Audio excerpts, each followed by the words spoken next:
En un abrir y cerrar de ojos, la humanidad cambió para siempre.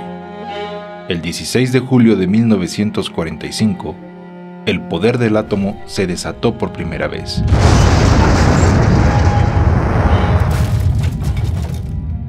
No en un laboratorio, sino en el desierto de Nuevo México.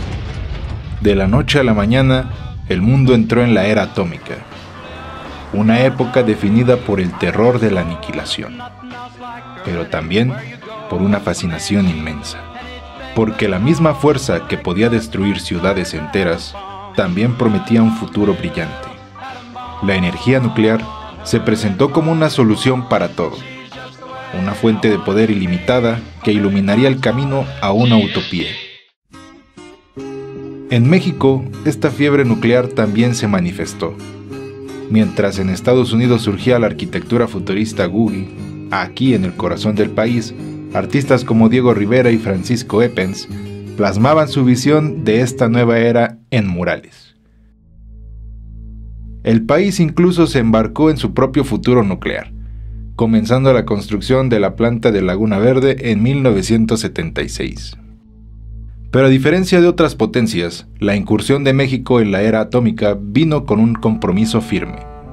El país no buscaba el poder nuclear para fines militares. Al contrario, fue un promotor incansable del desarme.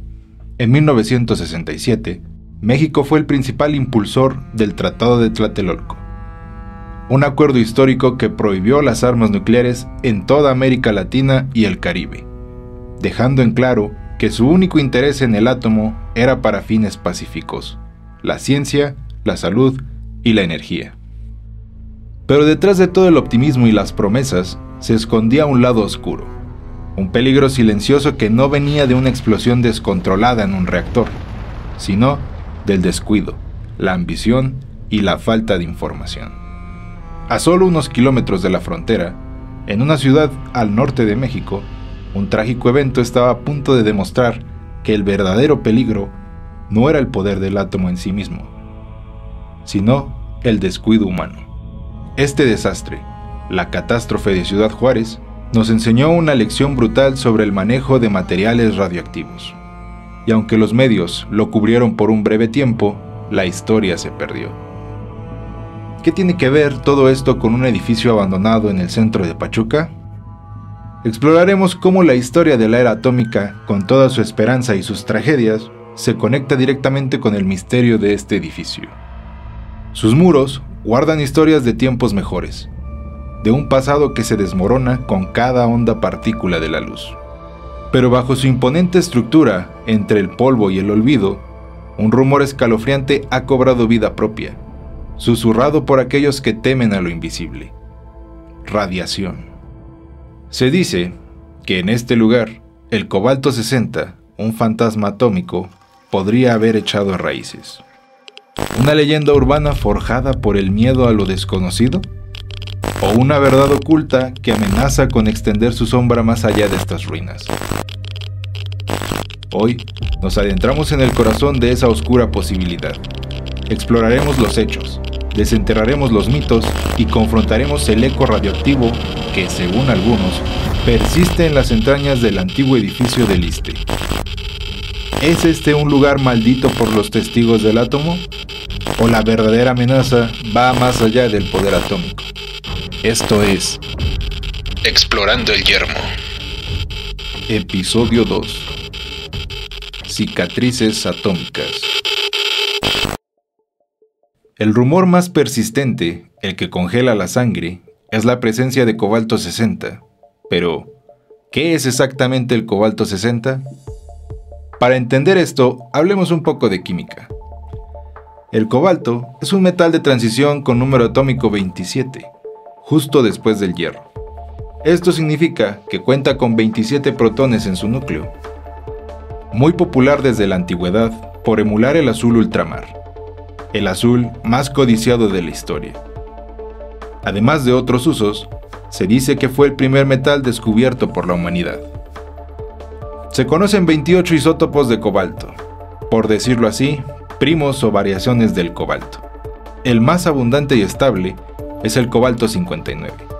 Tiene su huella digital de 27 protones y 32 neutrones, el cual no es radioactivo. Sus demás primos van desde 20 hasta 48 neutrones. Aquí es donde presentamos a su primo que es muy radiante, el cobalto 60, que tiene 33 neutrones. Este isótopo radiactivo, utilizado en medicina y en la industria, es extremadamente peligroso si no se maneja correctamente.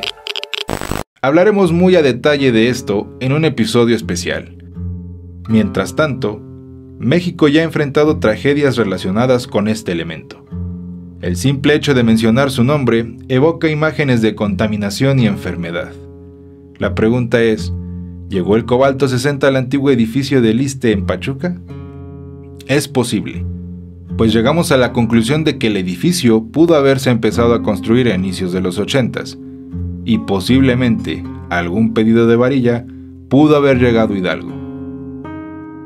El caso del cobalto 60 comenzó a finales de 1983, y los pedidos de varilla contaminada ya estaban siendo distribuidos en el primer trimestre de 1984 en gran parte del país. San Luis Potosí fue uno de los estados que recibió grandes cantidades del material contaminado, y siendo un estado industrializado, aquí se produjeron también varillas para la construcción. Para desentrañar este misterio, hemos realizado breves mediciones de dosimetría en el perímetro del edificio. Los resultados son claros. El cobalto 60 tiene una vida media de poco más de 5 años, 5.27 años para ser exactos, y durante la tragedia, este depósito ya contaba con algunos años de degradación. La vida media de un material radioactivo es el tiempo necesario para que la mitad de sus átomos se desintegren, reduciendo así su actividad radiactiva a la mitad. Estos átomos se transmutan en un elemento diferente y más estable. Para nuestro caso, el cobalto 60 transmutará en níquel 60. Aunque en pleno 2025 podría leerse actividad radiactiva, esta ya no es la misma que cuando la máquina se fabricó.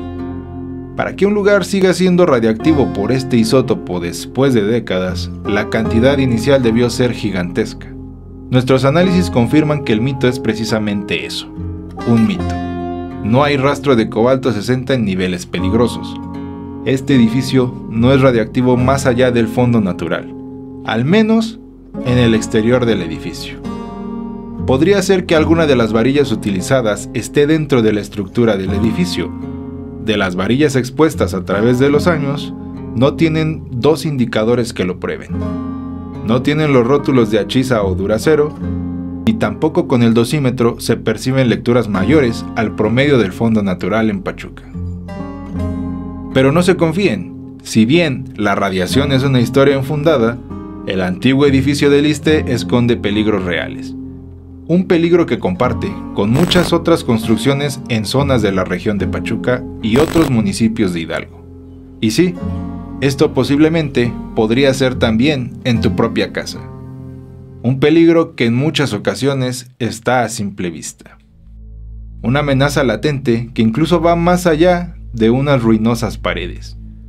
Un riesgo para la salud que existe desde el siglo pasado y no nació precisamente en el núcleo de un reactor. Descartando el cobalto 60, ¿cuáles son los verdaderos peligros de este edificio?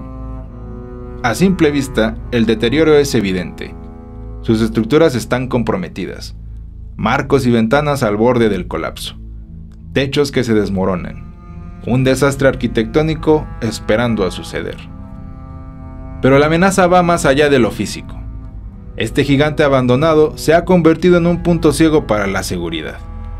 Es un escondite, un refugio para desamparados, un punto de encuentro para drogadictos y lamentablemente delincuentes, un foco de inseguridad en el corazón de Pachuca.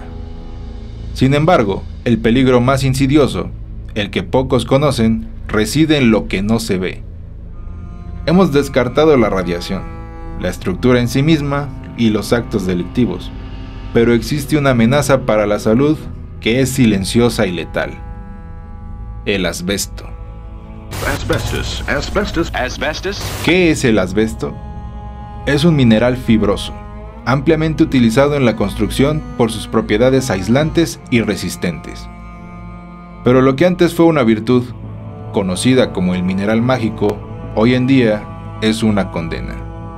Solo imagina un material con tantos usos que puedes vestir e incluso usar en la construcción, y que particularmente no arda en presencia del fuego. El asbesto, al deteriorarse sus microscópicas fibras, se liberan al aire. ¿Y qué hacen estas fibras? Al ser inhaladas se alojan en los pulmones, causando enfermedades respiratorias crónicas, fibrosis pulmonar e incluso cáncer.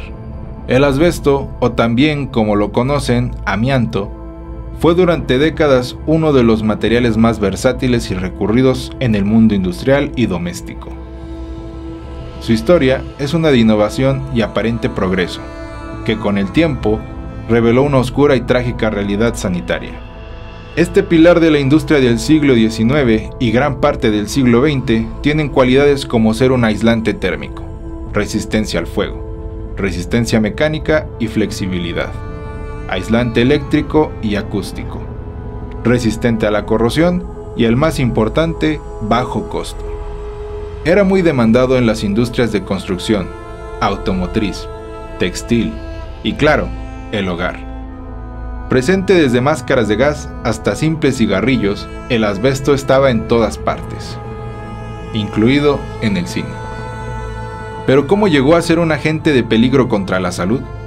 El asbesto es un material friable, o sea, que se desmenuza con facilidad. Sus fibras son microscópicas. Pero, ¿es difícil desaparecer el asbesto? Sumamente difícil y costoso. Requiere personal especializado y protocolos estrictos para evitar la dispersión de las fibras. No es algo que simplemente puedes botar a los ríos y lagos y esperar que se biodegraden como normalmente creen que pasa con las bolsas de plástico del mandado. Y aquí está la clave. ¿Dónde está el asbesto?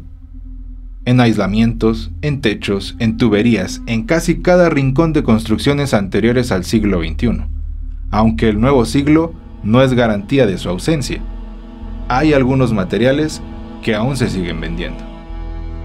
Pero la pregunta que nos concierne a todos los pachuqueños es: ¿dónde más está el asbesto en Pachuca? Lamentablemente, en muchas construcciones antiguas de la ciudad. Es un peligro invisible que no podemos culpar solo a este antiguo edificio del ISSSTE. Prácticamente es imposible llevar un censo específico de cuántas casas en Pachuca cuentan aún con este material, pero sí hay muchas casas que aún siguen usando tinacos de asbesto. Esto se ha visto en colonias como la misma Periodistas, los barrios altos en el Arbolito, la Españita o el Mosco, en la Aquiles Cerdán, el Chacón, incluso en Tulancingo podemos ver estos tinacos. Pero si creemos que haber eliminado estos antiguos tinacos o solo clausurado su uso nos alejan del peligro, el peligro también yace por debajo de nuestros pies. Los tinacos y láminas acanaladas de asbesto no eran su principal uso. Las tuberías de agua potable no eran en su totalidad de cobre o hierro. Las tuberías de asbesto eran más baratas. Y sí, en Pachuca y muchos municipios más existen tuberías de este material. Se ha dicho que algunas tuberías en Pachuca tienen más de 90 años de antigüedad y que incluso son de origen inglés. En enero de 2025 se reportó que ya se estaba realizando algunos cambios de estas tuberías, el cual también se entiende que es una labor titánica que tomaría mucho tiempo el sustituir el 100% de todas estas tuberías que comprometen la salud. En conclusión, se ha escuchado y leído comentarios de que personas que llegaron a laborar en este edificio contrajeron cáncer.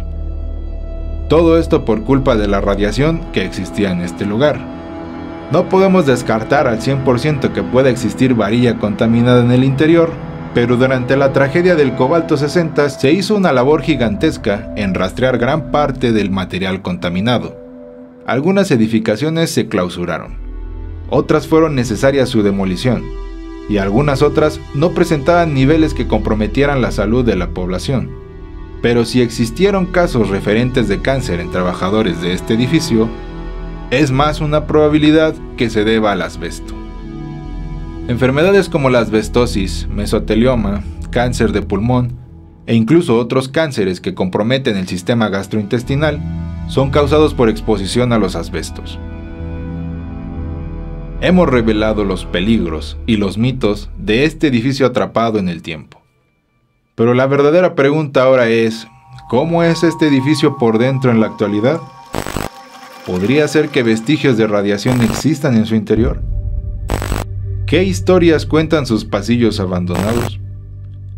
¿Te gustaría un último recorrido en las entrañas de este edificio? Descubriremos visualmente cada uno de esos rincones en nuestro próximo capítulo de Explorando el Yermo.